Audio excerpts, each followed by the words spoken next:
comment, raise your hands, we'll get you a mic. How's everybody today? Good. Good. Well, you know, I see our players making a little bit of progress and some improvement each and every day. We got a little rain today, so we had to go inside, which made the conditions for them a little bit easier, I think. It's a little easier for them to focus. But I think the number one thing that I'm trying to get the players to understand is mature competitors can go out there no matter what the circumstance, what the situation, playing home, playing away, crowds against you, crowds for you, hot, cold, whatever it is, and you can focus and do your job from an effort standpoint, from a mental toughness standpoint, from a responsibility to execute, know what to do, how to do it, and be able to focus on that in that particular time. And the best way to do that is, you know, do it every day in practice, regardless of what the circumstances are in practice. So the passion and perseverance that it takes for every guy to challenge himself to be able to do that, especially young players. We played a lot of young players around here in the past, and they've done a fantastic job for us. But that's the thing that they have to show that they can do. Have the maturity as a competitor to be able to stay focused in critical times so they can do their job consistently for the team. And that's what we're trying to evaluate, because this fall camp is all about how many guys can we put in a position that can help us play winning football, that we're going to invest our time in and coach. And every day in practice, especially when the scrimmages come, we're making those kind of evaluations on all the personnel. Because when camp is over and we start playing these games, those are the guys that we're going to have to invest our time in. So there are some young guys out there that have shown that at times, but for us to have the kind of depth on our team that we need to have, we're going to need some of these guys to step up for us in certain places, you know, certain positions on the field. And that's what we're trying to get evaluated, you know, right now. You know, we're very, very sorry to hear of the passing of John Saunders, and I just want his family to know our thoughts and our prayers with his family and friends. He was a first-class gentleman and first-class journalist, and someone that we always really enjoyed working with, and very, very sorry to hear, you know, about his passing. We have done everything that we can do institutionally to allow the conference to make the decision about whatever they decide is in the best interest of the conference and the SEC rules relative to Reese Smith. So that is past us now, it's beyond us. So we don't really need to talk about that anymore, and I don't have any other comments, you know, to make about it. So we're trying to focus on the guys that we have here and what we need to do to help those guys have a chance to be successful. Okay, we'll start right up here with Mark Burnett. First, we saw Joshua Jacobs limping around a little bit out there. What's his status with him? What's his injury update? He has a little thigh contusion, but I think he'll be just fine in a day or two. You know, he's day to day. He actually practiced one day with it, and then we decided not to practice him for a day, so we're just trying to get some of the swelling out, and I think he'll be fine. Far side with Matt. Coach, what have you seen from Kendall Sheffield and Bradley Bozeman through the early part of camp? How have they looked? You know,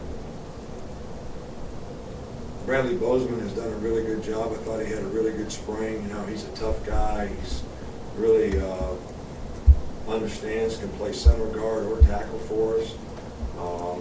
So we're really pleased with the progress that he's made. He gives us a lot of depth at a lot of different positions.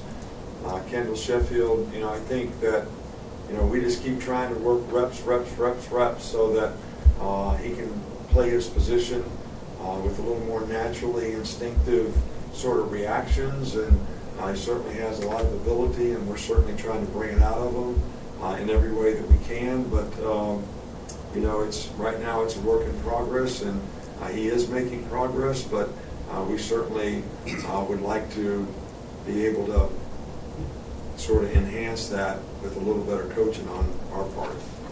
Back over on the right with Ben. How unique is it to have a player of kind of the size and skill set of Brandon Green? What does it mean to the offense to have a player like that in that role? Well, Brandon really,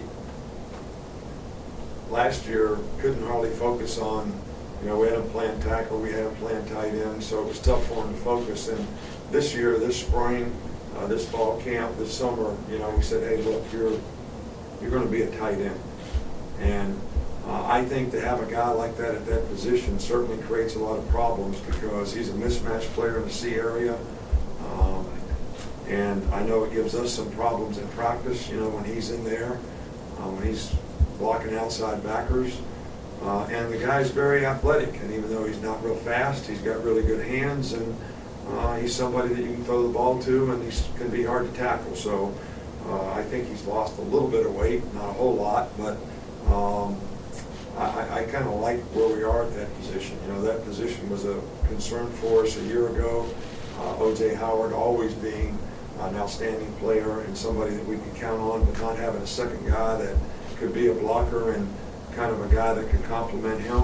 I don't think that's the issue, and I like the way our young guys are coming along at the position as well. So I feel a lot better about the tight end position. Go in the middle, Chris Walsh.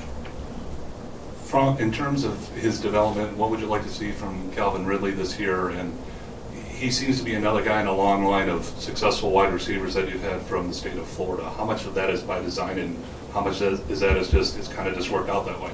Well, I think it just works out that way. There's a lot of great players in Florida. We've been very fortunate here to, get a couple of them each year, and they've been very, very productive for us, and it's been a really good recruiting area for us. But it's not necessarily that we go there and look for just one position. We'd like to recruit any good player that they have there, and we have other good players from there. Eddie Jackson and other good players that have been very productive, at other positions. So, but Calvin Ridley, he's one of those guys that I talked about, mature competitors, young guys. He showed that last year and was very, very productive, made great improvement throughout the season, and ended up having great production. Made a lot of big plays.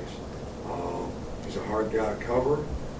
He's gotten a little bigger and stronger, and certainly has big play potential, and I have not seen, any sort of attitude out of him that, I'm still not working hard, I'm still not trying to get better. I mean, he's doing all the things that he needs to do to be sort of a dominant player at his position, and hopefully we'll be able to see great production from him this year. Stay in the middle there with Michael. How have the running backs progressed so far, and how important is experience at that position? Well, we've had some guys here that have not had experience that played as freshmen that were very, very productive, whether it was Mark when he was a freshman, and Trent when he was a freshman, Eddie when he was a freshman, Yeldon, T.J. Yeldon when he was a freshman. I mean, they all played when they were freshmen extremely well. So experience and knowledge helps at every position, but I think that these guys have made nice progress, and I think they're very capable, and we just have to see how it goes when they get the opportunity in a competitive situation, and how much that experience is going to pay off for them, or they'll be able to overcome their sort of lack of experience and play with confidence and be very productive. Two more, Alex and then Mark. Just want to ask you, how much has Mo Smith's departure kind of altered your plan for that secondary, especially with regard to where Minka is and how you want to utilize him?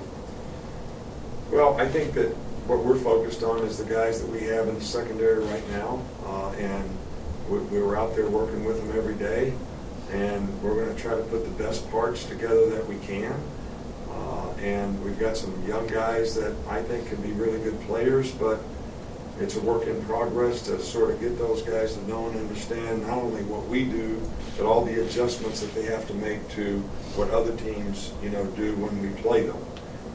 And it's going to be important that some of these young guys provide us the kind of depth that we need, and there's a lot of opportunity for these guys to play.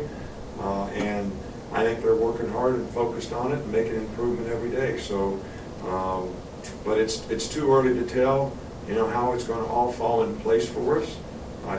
We got lots of practices left before that first game, and hopefully some of these guys will sort of be able to get enough knowledge and experience in this practice time that they're confident enough to go out there and contribute in a role for us to help us win. Last one here with Mark. I wanted to ask about Minka. What does his versatility sort of bring to this defense, being able to play both corner and star? Well, last year he just had to play star. He never really had to play much corner. This year he's having to do both. I'd like for a guy not to have to do that. I'd like to have a guy that could play corner or a guy that could play star, so that guy is always sort of playing one position. I'm not sure we have the luxury to do that at this point, right now, relative to the players that we have available. So he may have to do that. And he's very versatile, he's bright, he's smart, he's very conscientious, works hard every day. So if there's anybody who can do it, I think he's certainly the right kind of guy to do it. And, that may be how we end up this year. Thanks, Coach. All right, thank you. Thanks, guys.